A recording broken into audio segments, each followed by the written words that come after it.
ایک صحابی تھے، نبی پاک علیہ الصلوۃ والسلام اپنے صحابہ کے ساتھ مکے سے ہجرت کر کے مدینے چلے گئے تھے. اب سارے صحابہ ایمان والوں کو یہ حکم تھا کہ وہ بھی ہجرت کر کے مدینے آ جائیں، تو ایک ایک کر کے سارے پہنچ گئے تھے. مگر مکے میں ایک صحابی تھے جن کا نام تھا دمورہ بن جندب. اب ان کا یہ مکے میں رہ گئے تھے، ان کو بھی ہجرت کا حکم تھا.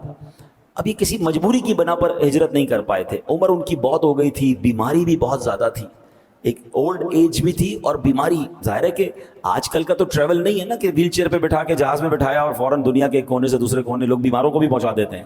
پہلے تو اونٹوں پر گھوڑوں پر سواری ہوتی تھی، تو اس میں کئی کئی دن سفر ہوتا تھا. یعنی بتایا جاتا ہے کہ مکے سے مدینے جو آج ٹرین کے اندر 2.5 گھنٹے میں بندہ پہنچ جاتا ہے اور گاڑی کے اندر 4-5 گھنٹے میں پہنچ جاتا ہے، اس زمانے میں 7 دن اور 7 راتیں لگتے تھے. 7 days کا سفر تھا جس میں دن بھر سفر ہوتا تھا، رات کسی ریگستان میں پڑاؤ ڈالنا پڑتا، جب جا کے لوگ مکے سے مدینے پہنچتے تھے. تو اب کیا ہوا کہ وہ جب بیمار تھے نہیں جا پا رہے تھے، لیکن ان کا دل بڑا مچلتا تھا. وہ نبی پاک کی یاد آتی تھی، آقا علیہ الصلوۃ والسلام کے دربار میں جانا تھا. تو انہوں نے اپنے اہل خانہ سے کہا کہ میرا سامان باندھو اور مجھے سواری پہ بٹھا دو.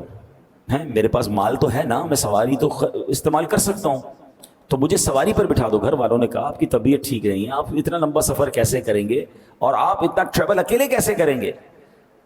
آپ بول بھی پراپر نہیں پا رہے تھے. تو انہوں نے پوچھا جانا کدھر ہے؟ تو انہوں نے اشارے سے مدینے کی طرف بتایا کہ مجھے مدینے جانا ہے، مجھے میرے نبی کے پاس جانا ہے صلی اللہ تعالیٰ علیہ وسلم. اب کیا کیا، جب بڑی انہوں نے ضد کی، ورنہ آپ کو اندازہ ہے کہ بندہ بیمار ہو، اتنی بڑی عمر ہو تو گھر والے کہیں نہیں جانے دیتے. مگر آپ کا شوق ایسا تھا، آپ کی تڑپ ایسی تھی کہ آپ کا سامان سواری پر رکھا اور آپ کو سواری پر بٹھا دیا اور آپ کی سواری چل پڑی. اللہ اکبر. کیسا شوق ہوگا کہ اس عمر میں کہ جب بندے میں ہمت نہیں ہے، آپ اکیلے سواری پر بیٹھ کر روانہ ہو گئے مدینے کی طرف. سبحان اللہ. اعلیٰ حضرت امام اہل سنت کا ایک شعر ہے نا، شوق روکے نہ رکے، پاؤں اٹھائے نہ اٹھیں، کیسی مشکل میں ہے اللہ تمنائی دوست. کہ ایک ایسا شوق ہے کہ رکنے نہیں دیتا، حالت یہ ہے کہ پیر بھی نہیں اٹھ رہا، مگر ان دونوں مشکلوں میں جو نبی پاک سے محبت رکھنے والا ہے وہ اس کے بھی لطف اٹھا رہا ہے. آپ بیٹھ گئے سواری پر، روانہ ہو گئی سواری. اب جب یہ سواری روانہ ہوئی تو اگر آج کا نقشہ دیکھیں تو آپ 11 کلومیٹر سے زیادہ سفر نہیں کر پائے. جو ماشاءاللہ مکے گئے ہیں وہ جلدی پک کر لیں گے میری بات کو. ایک مسجد ہے جس کو مسجد عائشہ کہا جاتا ہے، مسجد عمرہ بھی کہا جاتا ہے، ایک اس کا نام مسجد تنعیم بھی ہے.